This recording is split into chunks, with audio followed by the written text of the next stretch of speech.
Thank you so much, Tammy. All right, everybody, welcome. Thank you so much for joining in. I want to do a little shout out for my Zurich buddies.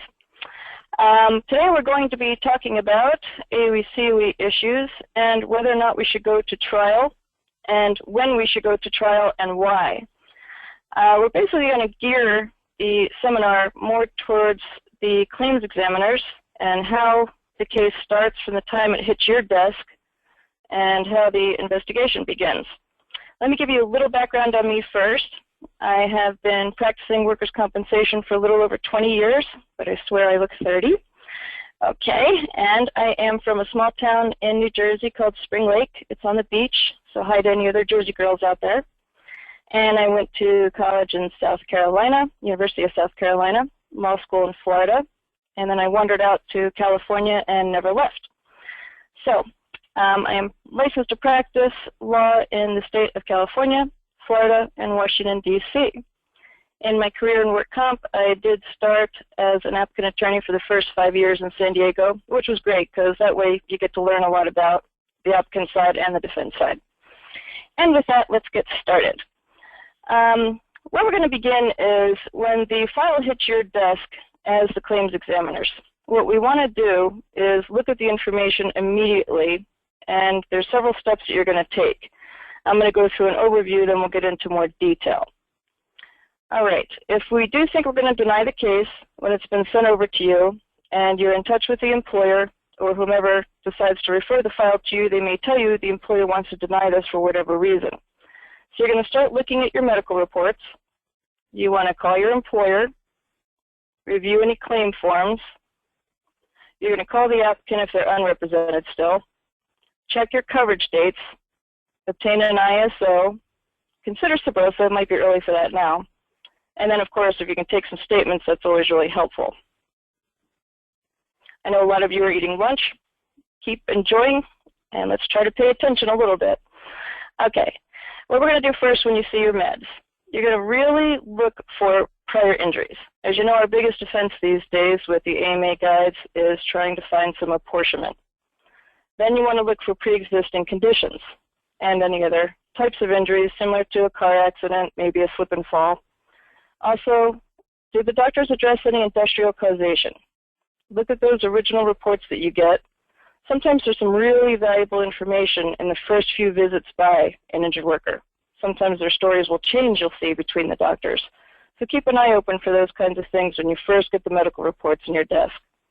Also, the second you find any reference to any other doctors, conditions, hospitals, try to subpoena those records as quickly as you can.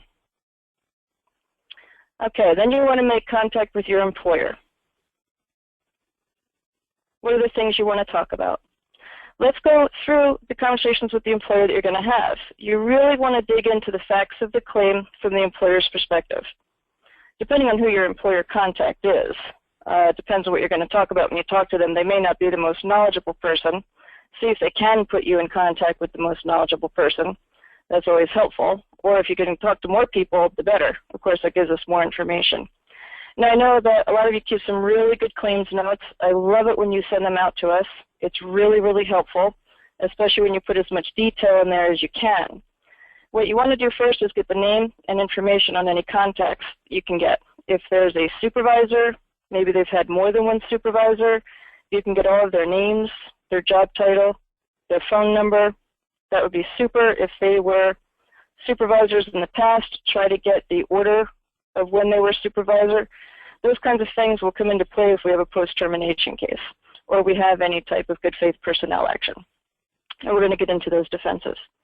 Okay, also any witnesses, whether any coworkers that saw the applicant possibly fall, worked with the applicant every day, whatever it may be. See if you can get their names, their job titles, and is there any relationship between the applicant and that witness. A lot of times what we're going to see is that it could be a brother-in-law that's working with the applicant. It's probably not going to be a witness that's favorable to us, but still worth talking to. Maybe we get lucky and they have a bad relationship. But one way or the other, the more information you can get on the witness names, if they'll even give you a cell number. Sometimes witnesses leave, as we all know, and if they do that, they still might be a good witness for us and still willing to come to trial. And then talk to the employer about the date of knowledge. We know that the applicant's going to have their story as to when they may have reported a claim, but the employer may have a whole other story. So get as much detail in the date of knowledge as you can, where they were, what they were told, and what the exact date of knowledge would be. What you and I think is a date of knowledge, a layperson like an employer may not. So make sure you dig into that topic a little bit if we are looking at trying to get a timely denial. Also, the date of injury. You'll see a lot of times, as we all know, when we talk to the employer and then we take an applicant's deposition, somehow we come up with different dates of injury. Even the claim forms come up with different dates of injury. So try to get as much clarification on that from the beginning as you can too. And then of course we want to know, what's the applicant's employment status? Are they still employed and in good standing? Were they possibly just written up and retaliating? Have they already been terminated? And if so, try to get as much facts around the termination as you can. You want to know the date they were terminated, had they been written up a couple times, why they were terminated, as much information as you can get. Did they have a warning that they were going to be terminated? Maybe they tried to file the claim within 30 days, realizing they were on their last warning. Again, the more facts of all that from the beginning, the better. And a job description. A lot of times, as you know, the smaller employers will not have job descriptions. So if you can just get a verbal, even from the person most knowledgeable, that's a good start. A lot of times the applicants will go to the doctors and, believe it or not, exaggerate their job descriptions. So this way we have a more accurate idea from the employer themselves. And that'll become important, of course, later when we're arguing over occupation codes. Okay, then the personnel file. Always try to instruct your employer that if it does get subpoenaed, to send it to the lawyer first, meaning the defense lawyer, not the applicant attorney. And that way we can go through it, pull out anything that we think may need to get pulled out, and watch for any issues that could come up later. But you want us to definitely get a copy. I can't tell you how many times I show up for a deposition, and somehow applicant attorney has a whole bunch of records and I have none. So let's make sure that you try to get those over to your lawyer. And the wage statement, of course, need to determine TTD, but we also need to list that into evidence often. And we're going to get into how we set the case for trial too a little bit later on. Okay, everything you're learning during all these interviews is great because it's all going to give us information as to what AOE/COE defenses we may have, how you want to word your denial letter, assuming you're going to deny it, and how we're going to start preparing for trial. So what are some of the things you're going to start doing after you talk to the employer? Well, first thing you want to do is get an ISO. A lot of times they will get files without those. Later on at a deposition, we find out the person may or may not have had 4 car accidents. It's nice to go in with that knowledge and try to catch applicants in live. It's not information we usually produce to the other side. So we do go through that, determine any prior injuries, and try to get those subpoena records we learn off the ISO as quickly as possible. There's several reasons for that. Obviously, we're going to learn about prior claims, but we, again, always want to use that information for apportionment. And then SBROSA. As we know, a lot of us that have been doing this a while used to use SBROSA a lot more when we had work restrictions instead of the AMA guides.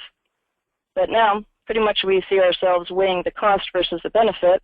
With the AMA guides, it's a little harder to catch people in lies. So you want to look at the type of person that you're going to get SBROSA on. If you've got a 20-year-old who you know has a surfing background or has another job on the side, that's a good candidate for SBROSA.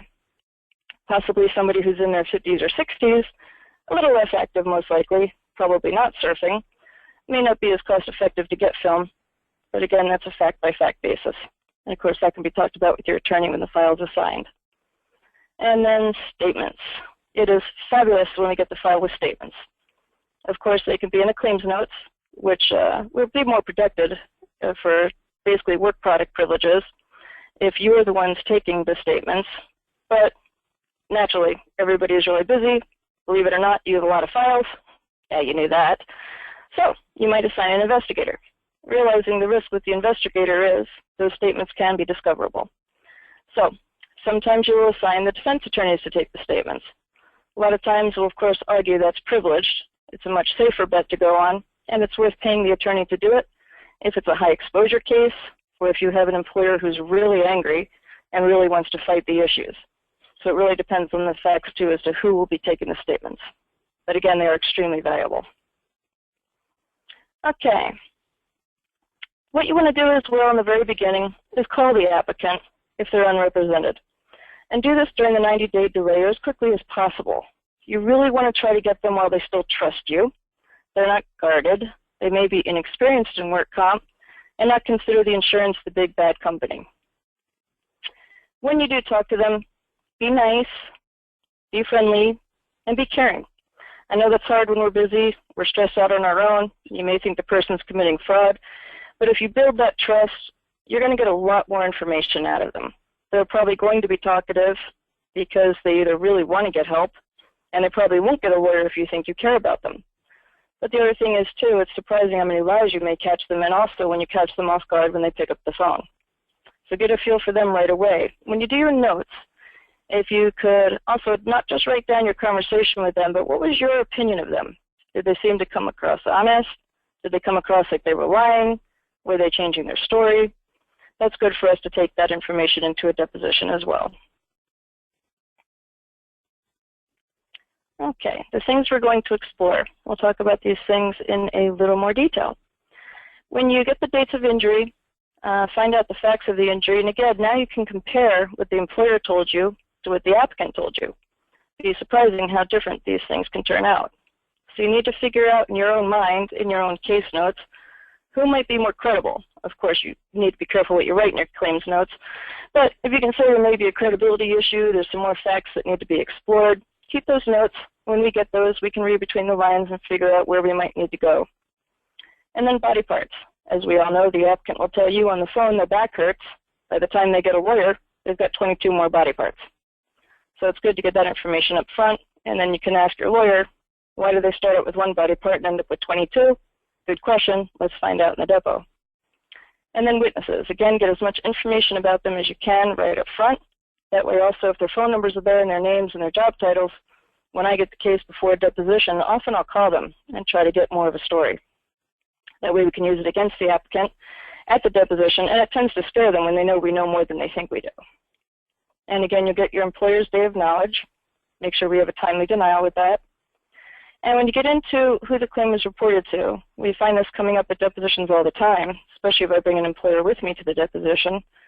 The supervisors are often going to say nobody ever told them anything. So it's good to know on your notes who the person's actually naming when you talk to the applicant, who they may have reported a claim to, and get the details of when and the conversation. Again, funny how much that changes between your notes, the doctor's reports, and the deposition. That affects the applicant's credibility, which is what we're looking for. Okay, if an applicant has been terminated, again, get as much information from the employer when you speak to them, but that's also very interesting when we hear the applicant side, especially in the post-term claims. Of course, it's never their fault. They've never been written up. They don't know why they were written up.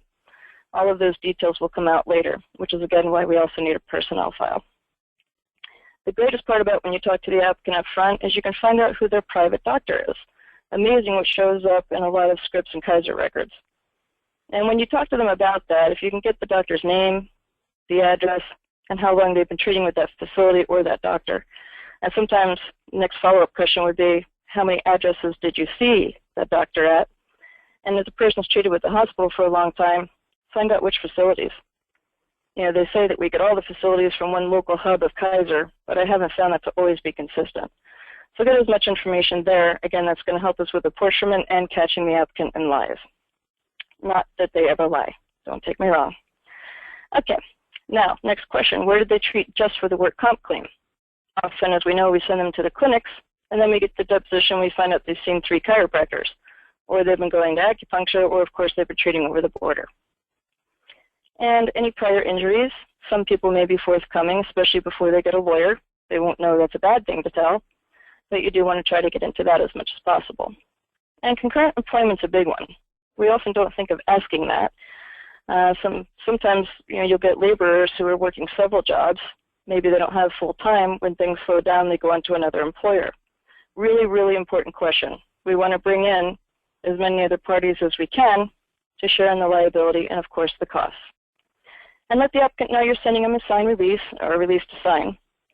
We want to get that so we can start getting the medical records, especially if it's from Kaiser. You actually see a lot of applicants signing them and sending them back, which is nice. But again, that's usually before they get the lawyer. Once they get a lawyer, we send a release over, we never see it again. And again, get as much supervisor information as you can. You may want to also ask what the relationship has been. Sometimes the supervisors are pretty tough, and it may not be all the applicant's fault. We need the good and the bad and the dirty before we know if we want to set something for trial. Okay, all the information that you're getting now is going to lead you to more discovery. And again, we're going to know how to word our denial letter and what our possible defenses may be when we're talking about going to trial. The reason you're doing this all so quickly when you first get the file is because the documents are available. How many of you out there have had an employer who all of a sudden goes out of business? Suddenly, we can't get any records. Not to mention the fact we lose a lot of the witnesses. We'll also lose witnesses pretty quickly in the beginning if they get fired. Sometimes they move on to other jobs. And we walk into a case in the early stages and say, wow, we have great witnesses. This is awesome. We're going to win. And then two of them get fired. They hate the employer now, and now they're not going to be favorable to us. So again, we want to try to move trials quickly. We want to try to get into court and get things moving as soon as possible so things like this don't happen. Not to mention memories. I mean, all of us are busy. We all got a lot going on. We really want our witnesses to have memories that are fresh. It's more accurate. They're better witnesses. 3 years later, how many of us are going to remember conversations we had, when, where, details? Not a lot of us. So we do want to try to move these cases quickly, so it's really important we do try to get this information up front and quickly. Okay, the personnel file should be available. As we know, some employers don't want to release them, don't have any personnel file, which is always a good time, or there's not much in there. So a lot of times when I see that happening, if I do meet the employer, I'll go through some of that with them so the next case isn't so bad and we have a better chance of winning. But it's a good time to make a relationship with your employer and also tell them what they need to probably do better in their personnel file or what we need for our defenses to prevail, which is information out of that personnel file. And we'll get into that a little bit later. Okay, also, of course, you're going to determine is the employer still in business. And we want to try to get as much information, again, from the applicant before counsel is hired. Because then, of course, we can't talk to them, and or we wait till the deposition to learn the information we could have learned early on. Okay, we're always preparing for trial when we have a denial. The case is always getting moved in that direction. You always need to be thinking about what can we do to get the information quickly, to get an accurate picture, to file a DOR, to get to an MSC, to get to trial. So we need to gather information early on in the case and do it as quickly as possible. Now you've done all of that work, and thank you very much. And now you're going to refer it to your defense attorney, who's always very thankful when the file is that detail-oriented, and we can just pick up and start running and get the case moving. What you want to send to your defense attorney. Send us all of your notes. For some reason, I get some referrals with notes, some with none. Not really sure what the rhyme or reason of that. Maybe it's the company policy. But a lot of us do actually read the notes when we get a new file. There's so much to learn in those, especially if the case is going to be denied. Send the ISO over. Just want to make sure, the claims examiners get really busy. It's our job as the defense attorney to look out for things you too may have missed or not had a chance to do. So what we'll do is when we see the ISO, we'll write you and ask, could we have permission to subpoena the records? Send us all of the medicals in your file and all of the pleadings. Often you'll get a DWC-1 claim form from the employer. I'll get one from the applicant attorney, and they'll be completely different. So, of course, as we know, the applicant attorneys will switch things up. The most reliable claim form is probably the one that the employer filled out with the applicant. When you send over your delay and denial letters, sometimes I'll get one or the other. Sometimes I'll only get the English copy. Remember, we are in San Diego, close to the border. You have a lot of your LA files with Spanish speakers. Please send out those delay and denial letters in Spanish. The judges often, when we get to trial, will say, where's the Spanish version? Whether or not that will kill your case, it's possible. It's possible you could lose because the applicant didn't even know the claim was denied because it's in English. So it's a good backup, and I really encourage clients to pay attention to that. Okay. Also, the investigation's been done. Your attorney should be reading the entire investigation report and all of the statements, getting an idea of it. So when you guys do talk, after the file's referred over, you want to go through your plan of action. And often just from reading those statements, the attorney can tell the strengths or weaknesses of these witnesses. And I do ask, if you give the investigator instructions to go out to ask the questions, ask them to give you their thoughts and opinions on the witnesses.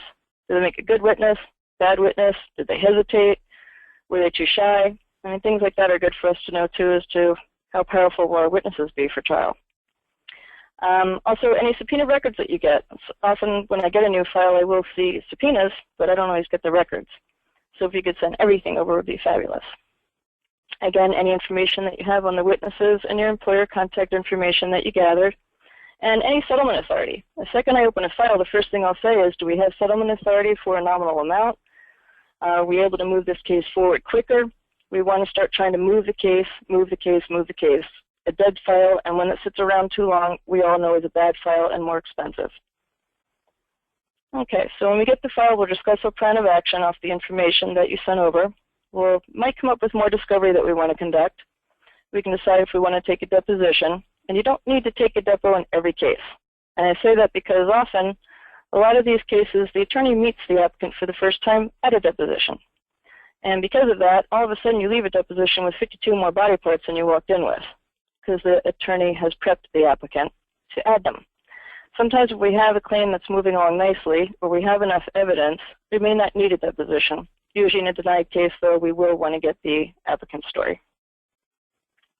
Okay, and get our subpoenaed records, go through our statements, and consider sub rosa. And with that, again, we're going to be considering cost. We know that it's expensive. If somebody's crossing over the border, I've actually been really lucky lately in getting investigators that will go across the border. And that's been actually turned out to be really good because we're catching them working down in Mexico. And they're coming into the depots thinking that there's no way we're going to catch them and that we can't cross the border and we don't know anything, but we do.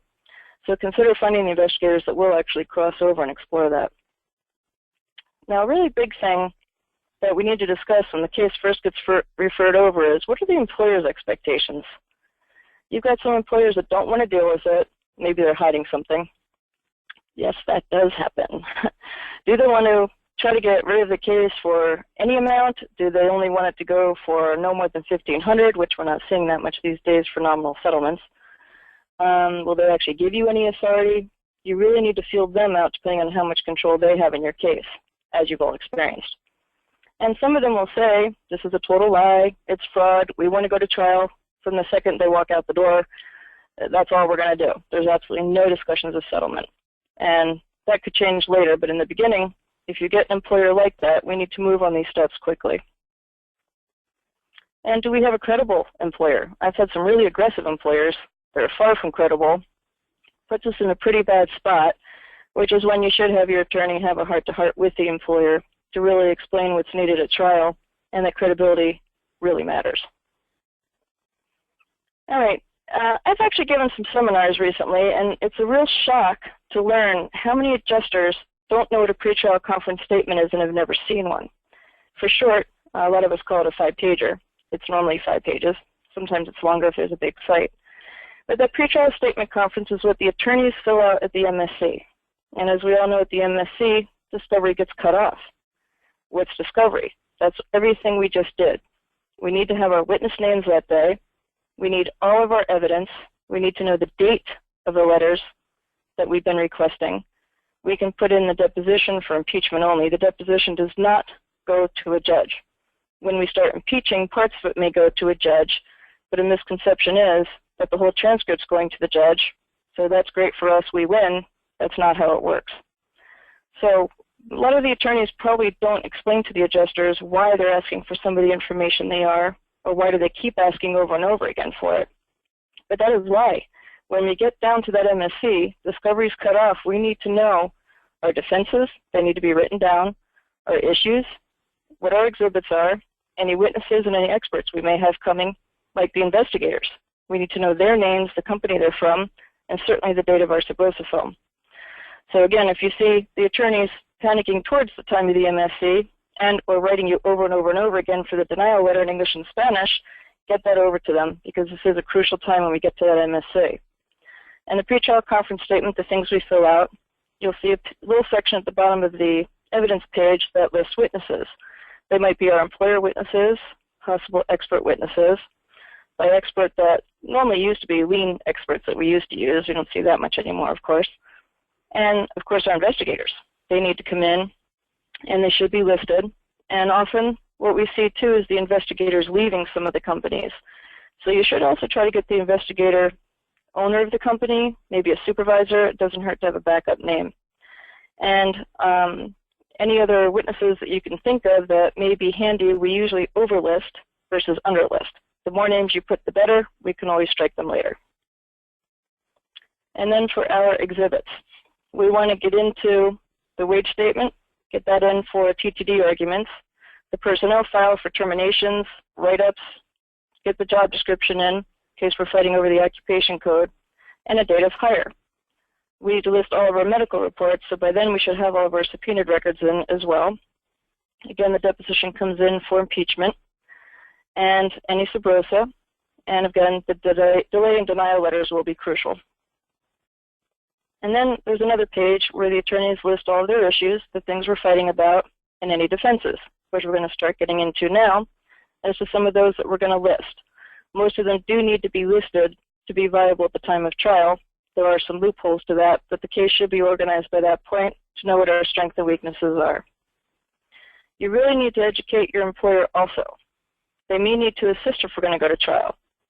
So we may need to go to their office to talk to their people. An investigator may need to come in. A lot of times the employers decide they don't want us there, or some of them are really cooperative and let us talk to everybody and anybody. But they do need to know what's going to be involved also with trials coming up. They need to provide assistance in getting the documents that we're going to require. Trial prep is consuming. You've got to let your employer know that. Oftentimes, they're not ready for us to come in and spend hours with their employees or to investigate or to prepare a direct and a cross exam. Again, very, very time consuming, especially if we have a trial that's a he said, she said type trial. Often an employer rep can sit in on the trial. You can let your employer know that, and that's a great thing to have them there so they can catch the applicant in any lies, but time consuming. And then they also need to know that trials don't happen like TV. We don't get to go 5 days in a row. We could have an employer rep coming down 5 or 6 different times, and that concerns the employers pulling their employees out of work. So again, the more the employer is educated up front, the more we know if this is the case we're going to take all the way to trial or should we settle it. Okay, as we all know, the labor code is written in favor of who? Yes, not the defendant. It is often written in favor of the applicant. So that's when we need to look at our exposure with taking a case to trial. Look at everything. Now, what is the credibility of our witnesses? We've talked to them, we've met them, we've taken notes. Do we even still have the witnesses present? As we know, we lose a lot of them as time goes on. How's our medical evidence? How's the strength of our denial? Always make sure it's timely. Also, when I do get a file, I really try to double check that. It's amazing how much that does get missed at times. You don't want that to surprise you on the day of trial or at the MSA. And again, is our supposed to film have any value? And what's the availability of our witnesses? This is a time where we're now going to start looking at the exposure versus the risk of going to trial. Okay, now let's take a look at some of our potential defenses. This could be a class in itself or 2 hours to go through all the defenses, so we're just going to run through some of them, take some examples, and just give you a little bit more of a little summary and try to refresh your recollection of what some of them are. Okay, what we want to look at with AUE-CUE, which is what we of course call what we're going to deny a case over, are the statutes and cases favorable to our facts? Are our witnesses favorable? Do the medical records support our defense? And does the applicant appear credible? Okay, now let's start using your little noggin. Let's try to figure out if we can recall what are some of our AUE-CUE defenses. Of course, AUE-CUE, what does it stand for? Arising out of work and the cause of employment. Some of the exceptions that happen to some of our defenses, the coming and going rule we've all heard of, post-termination defenses, which get tricky. Is the applicant not cooperating with the 90-day investigation? As we know, that can be a weak defense, but it's a good one to start a denial off with to see if we can push an early settlement. Initial aggressor, I haven't seen too many of those cases. The intoxication defense we're seeing more now with marijuana being legal. Those can be tough cases to prove, believe it or not. We'll get into that. It can be a little shocking. The bunkhouse rule, a lot of us don't see unless you're working up towards the mountains where the ski lodges are or deal with firemen. Horseplay defense, and psych good faith personnel actions, which are the hardest trials and the most time-consuming, and voluntary recreational participation in off-duty activities like playing softball for the employer's team. Okay, let's get into AOE-COE. First, the injury must arise out of employment, and that usually means it's approximately caused by the job and in the course of employment. So it would be helpful, of course, if they are at the office or at the site when they get injured. Those can become tricky trials when somebody was probably hurt playing soccer over the weekend, comes in on a Monday and says their knee hurts. So we want to make sure that any claimed injury actually occurred during the course of their employment. Okay, the coming and going rule. And in this one, as most of us do know if you've been practicing for a while, the ordinary commute to and from work is not going to be covered under work comp. Obviously, if that was, most businesses would go out of work. We can't be covering people when they are not in the course and scope, which is obviously when you're going to and from work, although it might be on your mind, you're not actually starting your day yet. There's several exceptions to this, though. And one of the big ones that most of us have heard to is the special mission or errand rule. These cases can become extremely fact-intensive. And here's two examples.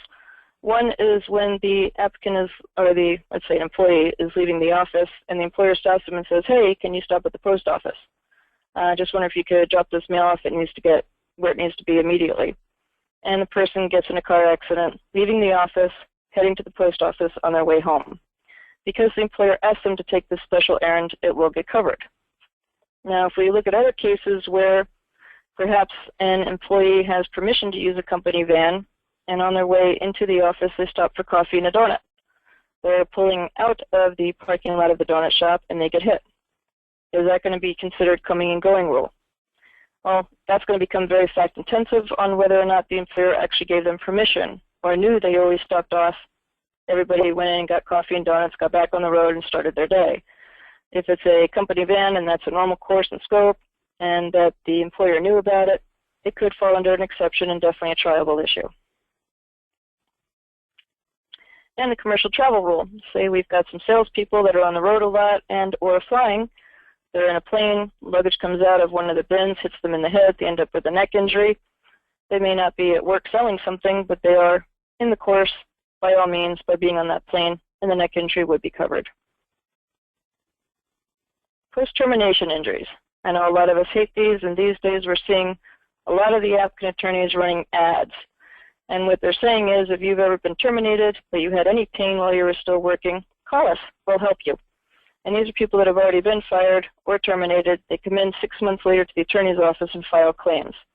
So we think, don't worry about it. They were fired, they've never filed an injury, we'll win. Problem is they file CT claims. I've actually heard judges say, nope, there's a CT claim, defendant loses, don't even try to put this on my trial calendar. No, that's not how it works, and your attorney should be telling the judge that's not the defense. There's a lot of ways to get around those cases, and let's look into some of those. Now, the applicant attorneys will normally file a CT claim immediately. They'll say, I have a 22-year worker. There's no way you're going to win. And my response would be, were there any medical records beforehand? You need to know that. Now, the thing that claims needs to know is if there's any medical records that show a back injury, it doesn't have to address causation. It just has to say they had back pain. Because later on, the thing that's bad for us is that the causation can be established in a med-legal report later. So that's where the CT claims can certainly hurt us, but we still have other arguments. The applicant has to prove that the employer had knowledge of any injury prior to termination. And as you know, that often is not the case. So we need to then look at the credibility of our witnesses. Do we have a good employer and some good employer witnesses that will come in and testify to the applicant's character and that they had no knowledge? Also, if there's no evidence of medical reporting, that's great for us too. Again, these cases are triable. And then the burden shifts to us. And again, we want to look at our witnesses. Are they going to be credible and good witnesses to come in to testify that nothing was ever reported? Just because someone said their back hurt one day is not reporting a work injury. So don't automatically accept a case because of that. Because, you know, someone says they're stressed out doesn't mean that that's work-related either.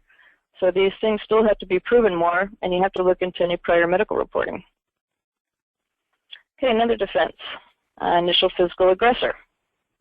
It's not quite as simple as it seems. We do need to look at a few standards. Basically, what you need to know is what's a reasonable perception of a real, present, and apparent threat of bodily harm. In other words, if you have a woman who is 5'11", who is, let's say 4'11", and threatening a guy who's 6'3", 240 pounds, I don't think it's going to be a real perception or a threat to that bigger guy that she's actually going to be able to hurt him.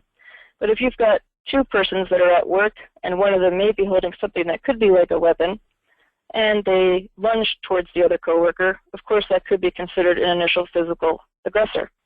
So if the person who did the lunging tries to claim, hey, he punched me in the face, make it real fact intensive as to what he had in his hand. The person who hit him first actually believed he was going to be hurt. And again, that will take quite a bit of investigation, statements, and possibly trial. Now we've got the intoxication defense. We all have a dog like that, I'm sure. And that is also an interesting defense because it's not as easy to prove as you think. Now, with, again, marijuana being out there, we know that pot can be in your system for about 30 days. So just because someone pops positive when they go to the ER or to the clinic, which a lot of the employers now have no tolerance rules, just because they were possibly high while they were working, or they came out positive with a breathalyzer or a blood test for being drunk, that isn't a complete defense. Here's why. The intoxication has to actually cause the injury. So what does that mean? Here's some examples. The applicant is intoxicated, walking down, let's say they work at Home Depot, and a box from a shelf high up falls down on the applicant. They go to the doctor, they show up positive for drinking at lunch, maybe the legal limit, but that's not what caused the injury. The box falling off of a shelf out of nowhere is what caused the injury. That will be compensable even though the applicant was drunk.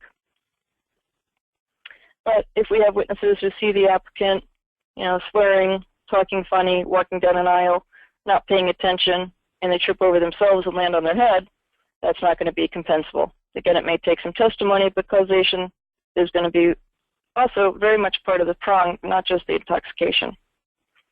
If an employer is also providing the alcohol after work, at the workplace, everybody's having a great time, somebody drives home and gets drunk, as another liability is often now shifting to homeowners as well as employers.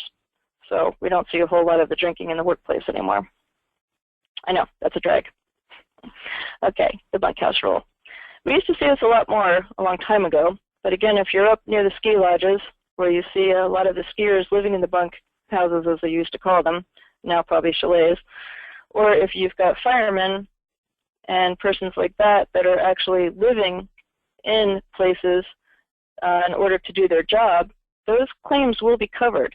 But there are exceptions to it. If an employee, let's say, is staying at a hotel because they have business there, and they're dumb enough to jump off the top of a 3-story hotel into a 14-foot pool, that's not going to be covered. That's not going to be under a normal course of living at the apartment complex or the hotel, because it would be different if they were in the kitchen and cooking and got burned. That's a normal use of the premises. In a case like this, even though the supervisor bet he wouldn't do it, the applicant did it and died, it was not covered.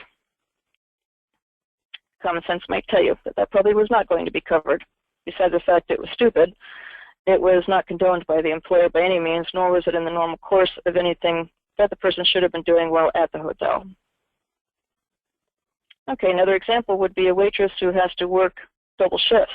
Somebody called in sick. Waitress has to spend the night because they live far away since they had to get up for the breakfast shift. Fire breaks out. The waitress is covered. It is compensable. Another example, the coming and going rule would not be an exception to the bunkhouse rule because they're never coming and going. The lumberjacks will live on site, the firefighters live at the firehouse, and the apartment managers often live on the premises. Horseplay. That can be another complicated defense. It's going to be very, again, fact-intensive. In some cases, you've got supervisors and employers who actually condone some of the horseplay. They actually participate in it, and they encourage it. In a situation like that, we're not going to be able to use horseplay as a defense And of course, that would take a lot of witness testimony again. And then with the story with the guy jumping off the top of the roof, even though the supervisor was involved, the involvement wasn't significant and it wasn't condoned. He just put a bed into a pool, not literally, but into the betting pool. So in that situation, the horseplay defense was able to be used, and it was considered non-AOE COA. Psych claims, we all love to hate them. Very subjective. What is a psych injury? Well, let's talk about what it's not, because it can be a confusing question. We really need to, again, look at the facts of the case and basically what everybody has to testify to and what the applicant's telling their doctor. Because somebody gets angry at work, or their feelings get hurt, or they don't like their employer or coworkers, that's not going to be enough for a psych injury. Even saying you're stressed out one day is not going to be enough for a psych injury. They need to, of course, meet the AOE COE requirements. As we know, some of those requirements have become more strict. Now, under 3208.3, the standard is higher. They have to be the predominant cause. The predominant cause has to include what duties at work, or what was occurring at work, or what the applicant's claiming was basically the main cause of that person's stress. Not things at home, not maybe they've been, bipolar their whole life. They're going to have to prove that the predominant cause of their present symptoms was due to work activities. And what is predominant? Now they're saying that the work factors have to be greater than 50% of all the causal factors. So the psychiatrists and psychologists that see the applicants almost always find that, as we know. They're hard to fight. So there are some exceptions that we do get to use to get around these. A lot of times now, too, we start ignoring the psych claims more since they can't get permanent disability on the psych claims from 2013 to the present. So it's really helped us a lot. We're seeing a huge drop in the psych claims because the employers aren't going to, the applicant attorneys aren't going to get involved in the claims and request liens when they're not going to make any money off of it. Funny how that happens. So what are some defenses with the psych claims? The one we like best is the applicant's not employed for 6 months. Except now, of course, there's the exception that's come out. We've all heard about the fact-intensive cases that the applicant will have to prove it's a sudden and extraordinary event. And I have a few examples of that. Post-term claims. Often they can't use psych when they say that being fired or being written up caused them distress. Those are good faith actions. And that, of course, brings us into whether or not some of the actions were discriminatory or not. Those are called the good faith personnel defense. Very fact-intensive cases. Again, a lot of witnesses. Very time-consuming trials. And it's a lot of he said, she said. And that's one case where we hope the personnel file was put together well. Okay. Now, also, this is still within the psych realm.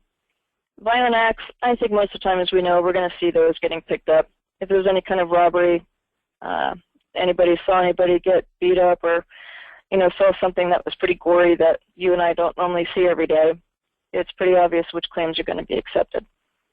But they have also changed the standard for those now. They're also not using the substantial cause anymore, when it's within the first 6 months. They're starting again to now look at sudden and extraordinary events. And the courts go to great lengths to determine what's sudden and what's extraordinary.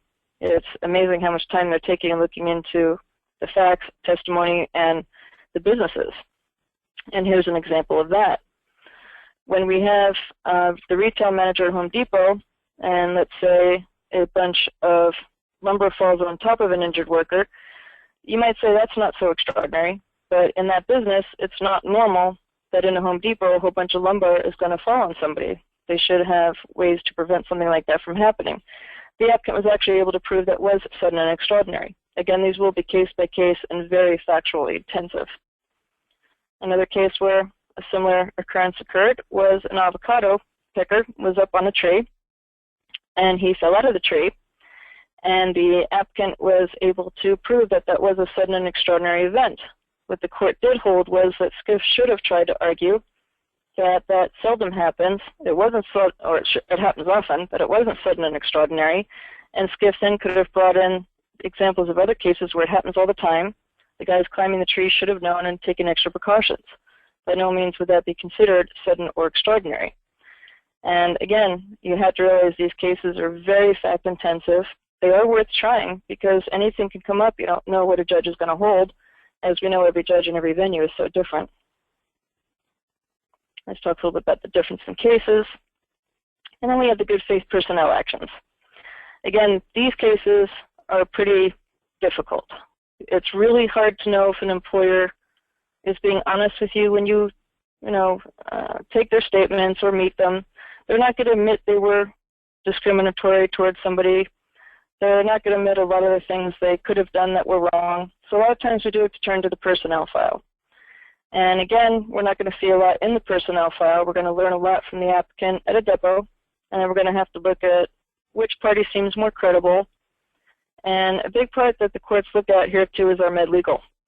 And the med-legal has to write a really good report looking at all the evidence and almost be a trier of fact. So realizing that that's difficult for a med-legal to do, the judges will definitely look at all the testimony. They take these cases very seriously. They can go on for a very long time in trial because you're having to bring in so many witnesses to defend a lot of the accusations. Again, we need to look at, do we still have our witnesses? How is our documentary evidence? Is the personnel file good or not good for us? Does the employer come across well on the stand, especially the one that's being accused of possibly discriminating or going outside of what's considered good faith personnel actions? And that has a million cases regarding what is and what isn't with 1,000 examples. Every judge, again, is going to see it differently, but it will really come down to witness credibility and how they come across on the stand and the strength of your med-legal. And the one thing to really remember with the med-legals is they only are going to meet your applicant. And that's one reason why I do like to get statements in a case like a good faith personnel defense, assuming that the statements are on our side and good for us, because I will try to get those statements over to the med-legal if I have a lawyer who doesn't notice that I'm sticking them in. If I have a lawyer that notices, that can be a triable issue too, whether or not we can get statements over to a med-legal because they're not under penalty of perjury. So in that situation, the next question would be, you give the applicant attorney the right to take the depositions then if they don't want the statements to go. Let them take the deposition under penalty of perjury. And then you have to see how a judge would decide on something like that. Some of the attorneys will just let the defense attorney summarize what the statements say in order to avoid protracted litigation on that issue to keep the case moving forward. But you can see how involved these cases get. And the one thing you do want to try to do at a deposition for these, I always try to bring out as much of the statements that only I know about at this point at the depot. During the deposition, I'll confront the applicant on all the accusations on the employer side about that applicant's work, write-ups, things other employees may have said about them, performance issues, the fact they never got a raise. I don't go into a depot like this and let the applicant just talk and tell their story. I try to go in telling my story because it might be the only story the med-legal is going to see, is how much I can bring out in that deposition. So consider that and give that idea to your attorney when they're ready to take a deposition for a case like this. Okay, again, what are good faith personnel actions? And it's considered conduct either by or attributable to management and includes such things as done by one who has the authority to review, criticize, demote, or discipline an employee. The kind of personnel actions which are okay to do are transfers, demotions, layoffs, performance evaluations, disciplinary actions, including a suspension or terminations. Again, if you ever see an applicant claiming a psych claim because they were fired, because they were written up, because that caused them stress, they're not going to prevail on that. Okay, and with the personnel actions, you don't always have to have a direct or immediate impact on the employment status. The employer has the right to criticize. Otherwise, how are people going to learn? Now, they can't do it by saying, because you speak Spanish, you're never going to learn this job. You know, if you weren't Hispanic, you could do this job. That's discriminatory. Of course, they have to do it in the proper way, in a good faith way, and certainly discrimination is one thing that the employers have to stay away from. And you may find out from statements that things like that were said often by a particular supervisor. That's when you might need to have a heart-to-heart with the employer and tell them we need to settle this case. And we get into preliminary discipline. Of course, the employers are allowed to do that as well. It is considered good faith. You need to let people when they're doing something wrong or if they're coming in late all the time. Absolutely, the employer has the right to discipline for everything they're disciplining other coworkers for, as long as they're not just picking on one person. Aggressive discipline is when they're continuing to get written up. Perhaps the company policy is 3 write-ups by the 4th year out. And what we're going to look at, and the judge is definitely going to look at, the employer subjectively acting in good faith with honest and a sincere purpose, without an intent to mislead, deceive, or defraud, and without collusion or unlawful design. That sounds like a lot of jargon, but when you read the cases, the judges really have to follow this language closely. And again, the thing to be concerned about is not really knowing how this employer may have actually spoken to the injured worker. When you start reading the cases, it's really shocking how many things are not good faith personnel actions. The courts really do go pretty far in trying to protect the injured worker. And the other thing is, these are also employment issues. You would almost think these are more for the civil courts and for an employment attorney. They can get really complicated. And basically, it's going to be a story that the judge is going to hear, and the judge is going to have to objectively decide, is this something that anybody would have found offensive, and most employers would not have treated their employees that way. And again, they'll look at the witnesses and any of the medical reporting. Because your boss was mean to you, that's not going to be grounds for a psych claim. Probably if they strangle you like this, it would be really good grounds for a psych claim. But just because they yelled at you, or they're mean to you, or they don't like you, and it's pretty obvious, again, it's not going to be enough for a psych claim. You can always leave and go to another job. It happens that people are going to get worked up in the workplace.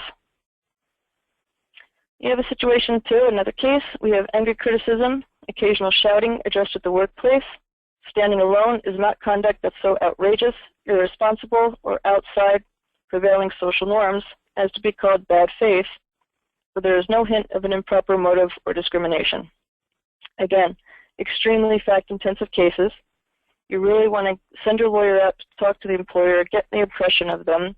And just because you hear that the employer was a yeller and often shouting and the place was in chaos, it does not mean that it's naturally going to be a loser and that the applicant's going to prevail.